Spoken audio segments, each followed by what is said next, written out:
The last couple of weeks really have felt really strange for me. I don't know why. I've been in such like a place of burnout, and I've just felt really strange with like sewing and creating and working for myself. And so basically I kind of wrote my thoughts about this on my Instagram stories, and honestly it was so amazing because sometimes when you're working for yourself it can feel really lonely, and just having you guys reach out and telling me that I'm not alone in my thinking and that other people felt how I feel and currently do at the moment. So I asked you guys to send me in some questions that you want me to answer. It could be about anything. I've basically narrowed it down to 20-ish questions that you guys have sent in, so this is going to be interesting. I have my glass of wine because I thought, why not make a really chill, chatty video? Oh, I don't think I've introduced you to my living room yet. This is my living room, very cute and shabby and chic. But I thought, why not come out of the sewing room, have a more chill vibe, and just have a cute little chit chat. Let's get into the first question. How did you learn to sew your own clothing? Did you take classes? I just started sewing, honestly, out of nowhere. So I remember getting a book, I can't remember which one it was, but I'll find a link and share it. And I just remember it coming with like a set of patterns that you could use in the actual book. And it also just talked about what seams are, how to sew things like buttons, all these different kind of terminology and things that really just got me into sewing. And I just remember using books to begin with and then doing stuff on YouTube. So I'd literally search like how to make a DIY top. And then those are kind of just tutorials that I just followed naturally because they were much more beginner friendly focused, and it just felt like an easy way to get into sewing actual clothing. I did actually start using Burda patterns, you know, the magazine, but honestly for a beginner I find their instructions like super not useful. Like you really need knowledge of understanding of sewing to use Burda patterns, and also the way we display the layout is just so complicated. So if you're a beginner, don't buy a Burda magazine because they're really confusing, and honestly the instructions I think just come in written, they're not even illustrated, so that is quite complex. I remember using things like Vogue sewing patterns and Butterick and Simplicity. Later on I started using independent brands. I think I remember playing with the Peppermint magazine patterns because they were free and it was a good introduction into sewing without having to actually spend money on patterns. I didn't take any classes, but I was actually thinking recently I'd actually love to go to a pattern making or some sort of sewing class. I think in the beginning it can be useful to go to classes because you kind of will probably meet like a support group that you can kind of share your projects with, something I didn't really have.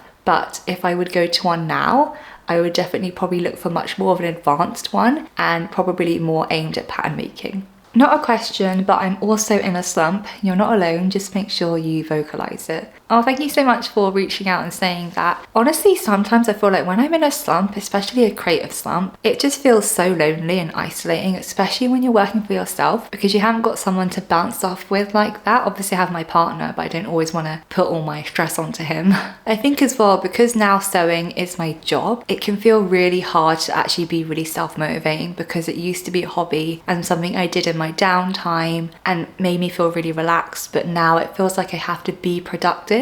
And when you're trying to be productive in a creative job, it can be really difficult because obviously inspiration and stuff doesn't just come all the time. It's something that just kind of comes and goes, and it's not like you can just predict when you're going to have moments of like creativity. And then I feel like because I obviously am on Instagram, on YouTube, I feel like there's that pressure where you just have to keep creating and keep doing stuff, and if I'm in a slump I'm just not productive, which is a bad thing to me. But obviously I need to kind of figure out being productive but not burning out all the time. But I love being honest with you guys, especially on Instagram. I do share a lot more of my stories with how I'm feeling, but I feel like with Instagram, like it's kind of scary being open and honest that you're kind of not feeling creative when your whole page is about being creative. It's nice to hear that other people are also in a similar position. Maybe I should start a sewing support group so we can kind of give each other a boost of confidence when we're feeling a bit low. Okay, this one is a juicy one.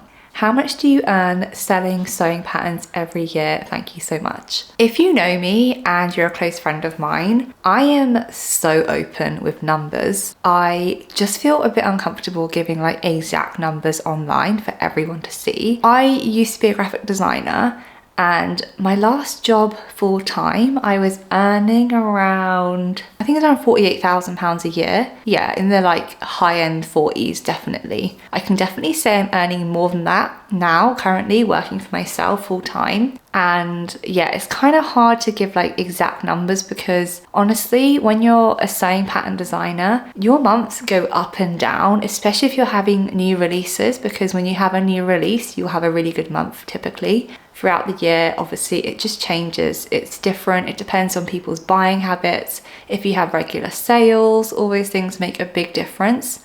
So you asked specifically about selling sewing patterns. Obviously, I have different streams of income. So I have sewing patterns, I have content creation, like influencer, brand collaborations. I have affiliate income every now and then. I have YouTube income. I do freelance as a graphic designer sometimes. I used to have more regular clients that I used to work with, but now I've definitely cut down on that. If I ever feel like I need a really big injection of income, I probably will go back into graphic design freelance because that's really good for that sort of thing. It's definitely a viable thing if you put a lot of energy and effort and work into it. It can range, honestly, and that's just for me. So it depends who you are, what your pattern business is like, how many people you employ, things like that. I don't actually employ anyone. I work with freelance pattern makers and graders sometimes on specific patterns. And obviously if I'm having like a testing period of people, I do pay my testers to make my pattern and give feedback. Yeah, all those things make a big difference between how much you make and your expenses for the year. So in a nutshell, it's doing okay. It's doing good, I think. Yeah, that's just,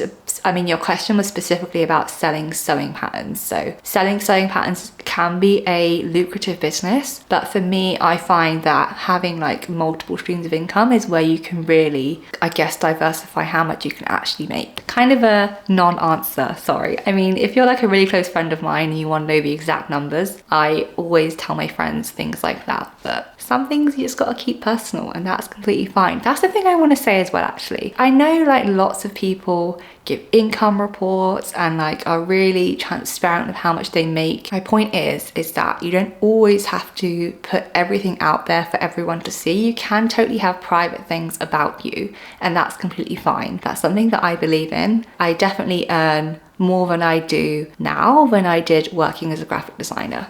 Oh, that was juicy. I feel like my heart's going. I don't know why.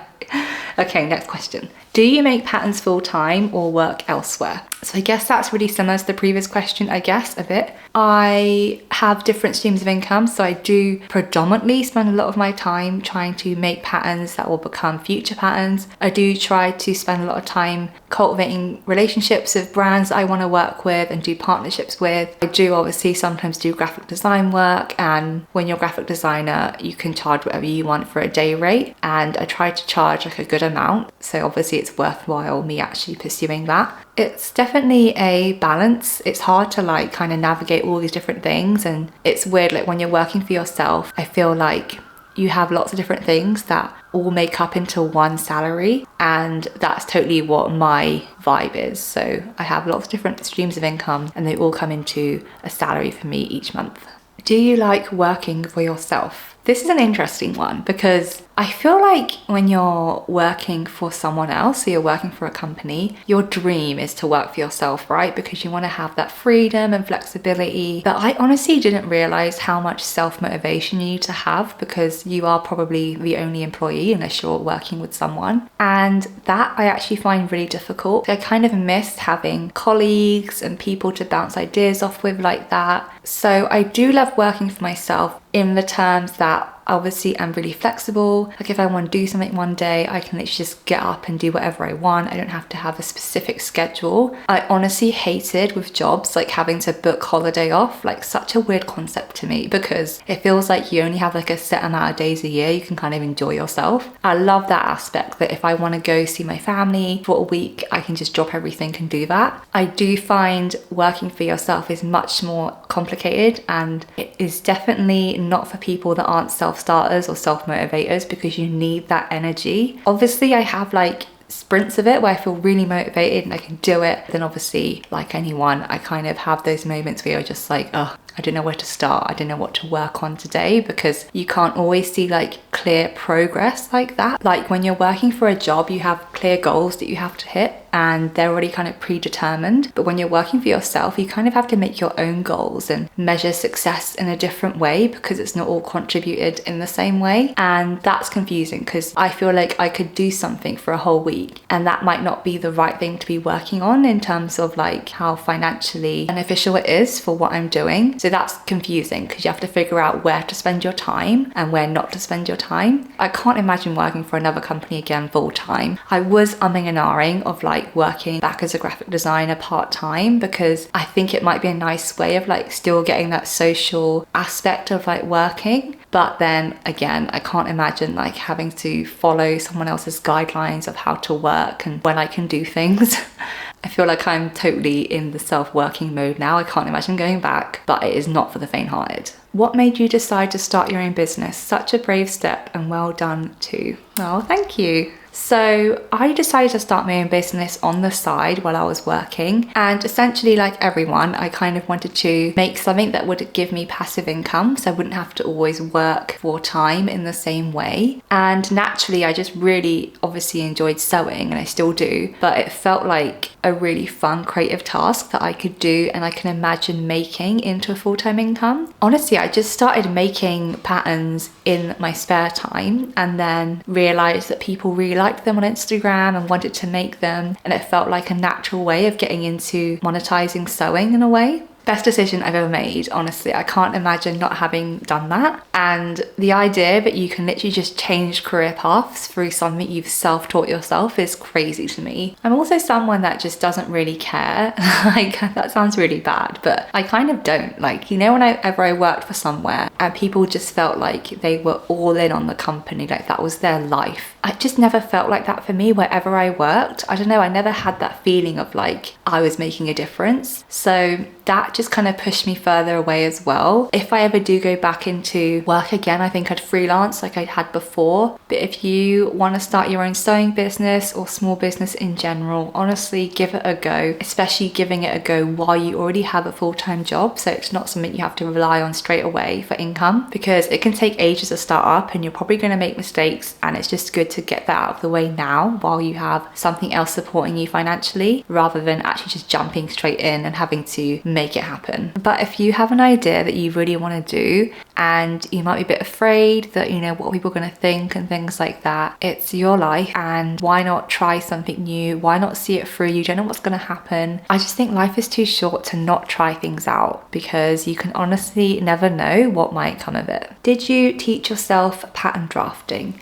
Yes, so I am a self-taught sewist, and honestly, it's one of those things you just have to keep trying and playing and seeing what works for you and experimenting with different methods. I just think it's one of those things where you have to kind of try a lot of times, and then through your process of failing and like things not working out, that's kind of how you learn. The first thing I did, I remember, is actually just looking in my wardrobe with things I already owned. So if I had like a top or a dress that I liked, I used to kind of trace it out and see the construction of the garment and then kind of replicate that, because that's obviously how you can draft a pattern for yourself in one size, and that's still a really useful skill to know, because you can always go to a grader after to kind of expand them into different size ranges. There are lots of pattern drafting books, so I'll leave some links down below with ones that I find really useful. Grading is a different story. If you do want to start pattern drafting, I would totally recommend doing something really simple first, like a top or even something like a tote bag, so you can understand the idea of like you having to have specific measurements to make something, and also going through the whole process of actually having to illustrate and write instructions for other people to understand, because that whole process is really complex, and starting with something small is probably the best way to go about it. I like this one. This isn't actually a question, this is just a statement. It's, I think most people don't like their job. I 100% agree. I grew up with like my grandparents and my parents kind of telling me you normally just do one thing and you do that forever. Like you don't move around with different jobs. You actually just stay in one company and you're just meant to be grateful for that. And I find that so strange as a concept. I can't imagine working A, for one company for the rest of my life, and B, being like tied to one industry and not being able to move around. But yeah, I do think most people don't like their jobs from what I hear. Like, you know, in the UK, it's like so like, you know, you work your 9 to 5 and then you spend the weekend partying and going out. Like Berlin, it didn't really feel like that when I lived in Germany. It felt like people were much more like accepting of where they work and they didn't feel the need to like go out and party and escape in the same way. But here I've come back and I've definitely noticed that kind of culture a lot more, that you're escaping all the time from something and that you maybe don't like your job, which is why you feel like you have to do that on the weekend. I definitely never felt, like I said before, I've never felt completely like this is the best job in the world wherever I've worked. Maybe it's me, maybe I'm a pessimist, I don't know.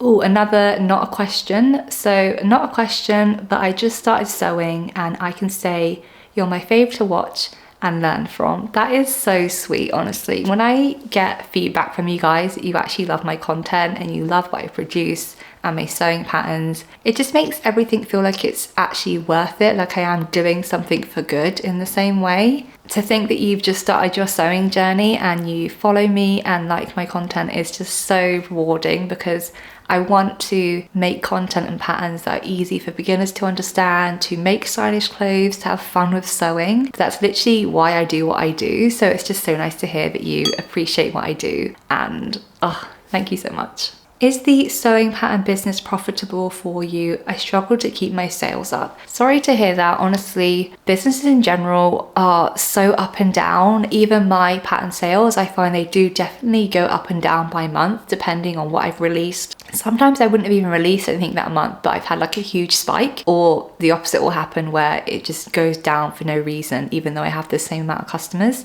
Sewing pattern is definitely profitable for me for businesses that I have, but obviously it depends on lots of different things. So if you make a lot of money but you have a lot of expenses, then you're not profitable. So it depends on how you spend your money and taking that off the money that you make. Luckily in this house I have a room upstairs that I've converted into a sewing room, so I don't have to rent out a space to work out of. But my business is definitely profitable, and if yours isn't, maybe you need to look at what expenses you can cut back on. And also things like, I know people don't like doing this, but having sales is actually a really good way to inject some income in that month. Like I know people don't like having sales as a business because it kind of might devalue the work that you're doing. But at the end of the day, I feel like everyone now expects a sale. Like honestly, I feel like people just don't shop unless it's on sale, honestly. I don't know if that's just a thing or what, but I really have noticed it, especially on websites like Etsy. People just always have sales. So I feel like to keep up with the competition, you have to have a sale. Maybe that might help your business.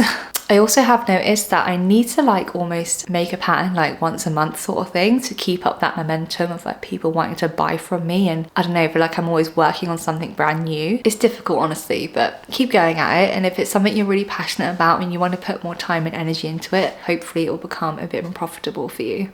Do you miss Berlin? Oh, I love this question. I definitely miss Berlin. So for those of you that don't know, I actually moved from, I moved to Germany about 3 years ago and lived there for about 3 years. And then April this year, I moved back to the UK, and now I live in Dorset. I live in Poole, which is like a coastal town. And it's so different to living in Berlin or a city in general because it's much smaller. So I definitely miss living in a city and just being able to walk out to restaurants and not having to use a car to get everywhere, because here you have to have a car and I can't even drive, so I need to learn how to do that. I miss how casual Berlin is. Compared to the UK, Berlin is much more relaxed. It feels like there isn't so much pressure to be fast and quick and go somewhere all the time. Whereas I feel like in the UK, especially in London, it just feels like you always have to be busy. Like even if you don't have anywhere to go, you have to pretend like you're in a rush. I don't know, is that just me? But in Dorset, obviously it's not like that. In Poole, it's very relaxed. Like it's a town full of old people, so it just feels much more chill.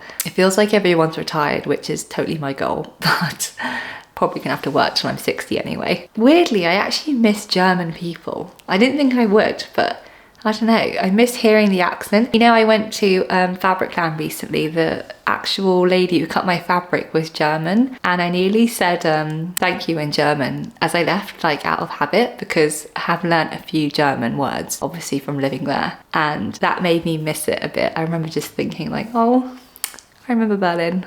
Love your content. How do you start working with brands? So I probably started with working with brands probably around 2 years ago. It's definitely become something that I really enjoy doing. Like, I like working with brands that align with my vision and, you know, products that I actually really enjoy using, especially in the sewing space. It's been a really fun way to incorporate things that I naturally already use and create content to promote their products to Instagram or YouTube or TikTok. I remember the first brand collaboration I ever did, they actually reached out to me and asked if they could send me free fabric and I could, like, you know, make a review of it. And I was like, no, you're gonna have to pay me for it. And then that was the first time I actually specifically made content to post on Instagram, and then someone paid me to do it, which was mind-boggling. It's definitely something I want to get better at, because the potential to earn on Instagram through brand collaborations is really good. I just think it takes a lot of consistency and like outreach on your end to establish those relationships if you haven't got like a super big audience. So I would say that if you're in the sewing niche or whatever niche you're in, look at products that you already like and use and make some content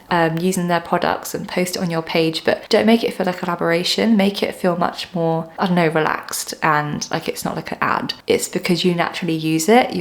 It's naturally appearing on your feed, and then just reach out to them using the DM on Instagram, or actually find their email address and just reach out to them saying, hey, this is who I am, this is my audience, I love your products and I'd like to work with you. You know, let me know if you're interested and I'd love to chat further, and see if they're even interested in a collaboration. And then I actually sometimes like to, if I'm actually writing an email, I'll link out examples that I've already done on my Instagram that's similar to what I could create for them. And sometimes that's been really helpful because it kind of shows them what their brand could look like on my Instagram. It's definitely a work in progress. I actually purchased the Full-Time Influencer course by Tina Lee, and honestly, that was the best purchase I've ever made. I've made back the money I spent on it already, like 3 times over or something. So it's definitely an investment, but I learned a lot of what the practices I use now from that course. She really does break down exactly how to work with brands, how to position yourself, how to price yourself, even though I do need to get better at that. I feel like I definitely still undersell myself because I get too embarrassed. If you are looking for a course that I personally have taken and I really recommend for influencing and content creation like that, check out her course. It's really good. It's very thorough. So the course is actually made up of like lots of different videos of her talking through each step, and it's just so digestible to learn. I would never have spent that much money on a course before, but having spent it and then earn all that money back plus more from all her teachings is just super invaluable. So 100% recommend it. No question, but give yourself permission to not be sewing all the time. I love this. So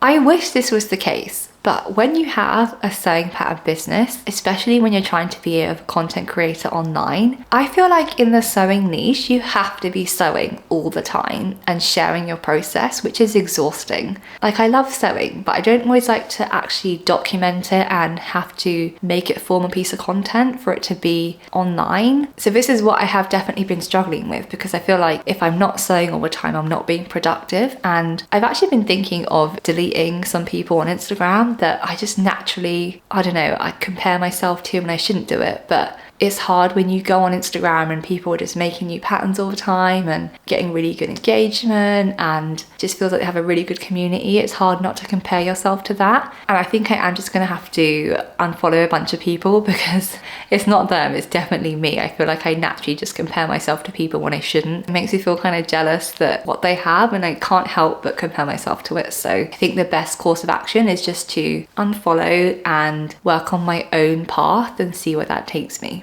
What did you do before sewing? So I've touched on this a bit in other questions, but basically before sewing, I was a graphic designer, and I probably worked as a graphic designer for about 5 years full time. I studied graphic design at university, and then I worked in London for 5 years. And then when I was in Berlin, I worked for a year for a company as a graphic designer and then went self-employed. I do like graphic design. I still like graphic design. I just feel like it's a bit weird because I haven't been doing it full time for like 2 years. Even though I have been freelancing, it feels a bit different. I love the fact that I've changed careers completely. Like, I feel like most people don't do that. I think it's quite a scary thing to do, but it's just showing me how fluid life is, how much you can just change paths whenever you want.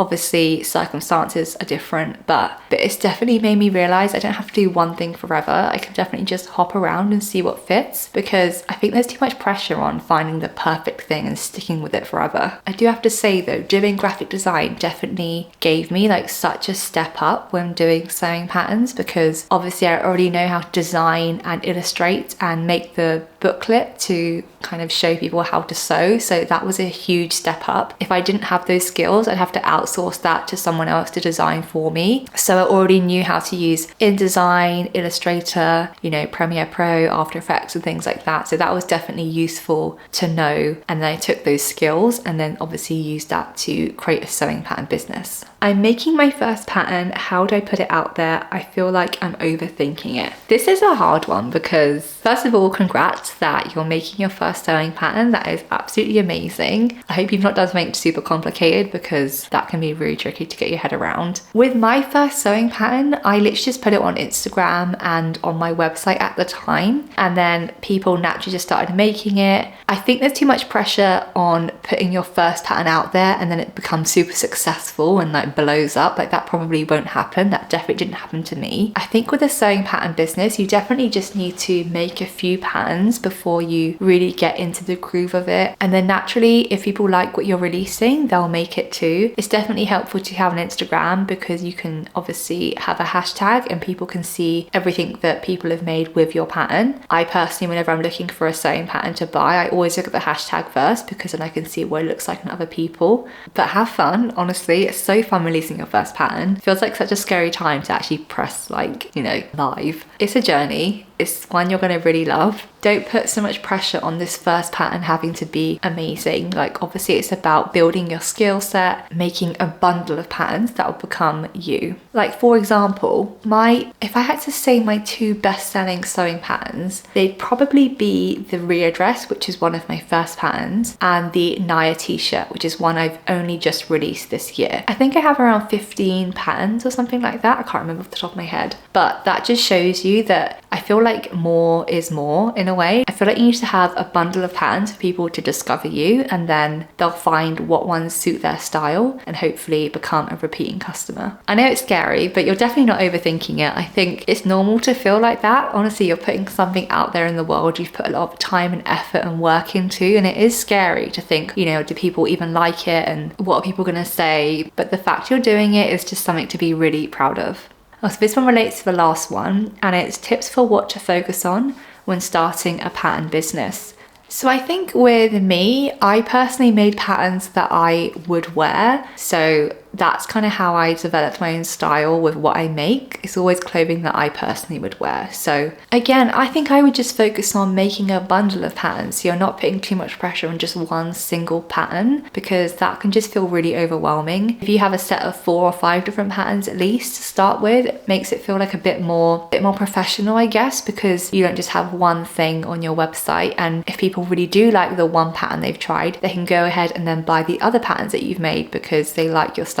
I would always focus on making sewing patterns that are beginner friendly if that's the style you're going for, and also just focus on getting better at your skills. So if you don't know how to use Illustrator or Adobe InDesign and you're always outsourcing that to someone else, I would definitely focus on learning those skills so that's something you can make yourself in-house rather than having to actually outsource that to someone else, because that will reduce your expenses and also it will just be really useful for you to learn.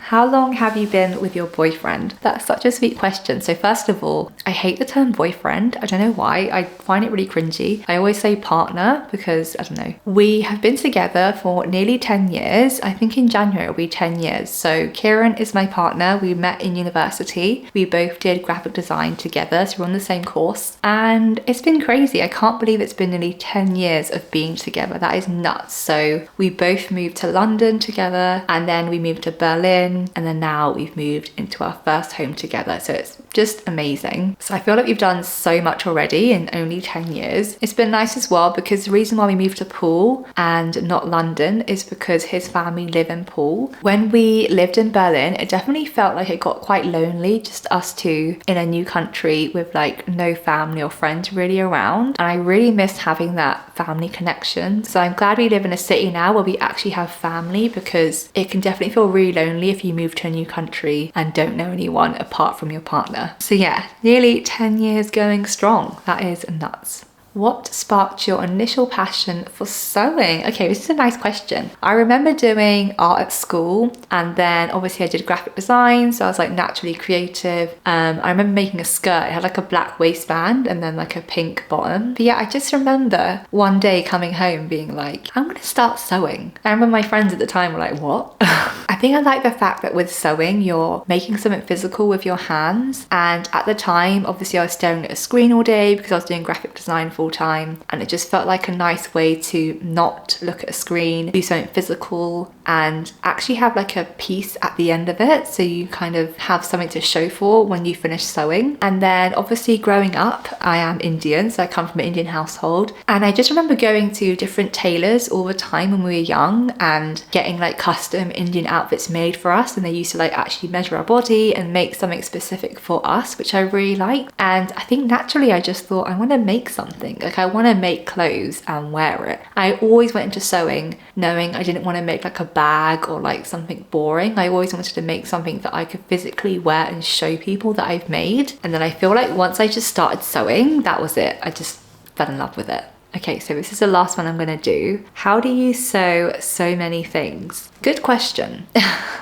I feel like I sew a lot of clothes. To be fair, I've donated a lot as well to charity because I don't want to keep everything that I make. So I try to sew maybe one outfit a week. That might sound like a lot to some people. That might sound like not much to someone else. But I feel like obviously because I'm creating content online, I feel like I need to be making stuff all the time to make content. And obviously I do this full time, so I'm able to dedicate much more time than if you were doing this part time. And then obviously if you're doing something you really enjoy doing, you're naturally just going to want to spend all your time doing it. So I am sewing a lot of the time, which I guess is probably why I get so burnt out, because I am always physically doing something. But yeah, a lot of work goes on behind the scenes, so it's a lot. And I hate the idea that you have to keep up with it as well. Like I feel bad if people compare themselves to me and think, oh my god, she's sewing so much, why can't I do that? Because I feel like I do that to other people as well. It's like a weird cycle. I'm starting to hate Instagram. I think just focus on what you personally want to sew and can actually physically do. So if that's one garment a week, if that's one garment a month, whatever it is, I think just set yourself that goal and try not to compare yourself to other people. I know it's so weird coming from me because I feel like I compare myself to people all the time, but that is life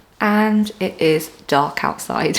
How has the time just passed that quickly? So that is the majority of the questions that you guys sent in. Thank you for doing that. There were obviously a few more, but maybe for another time. I really love this more casual chit chat. I don't know, do you like this kind of vibe? Let me know. And if you have any future suggestions for videos, definitely let me know in the comments. This was fun. I am going to finish this and I'll see you in the next one.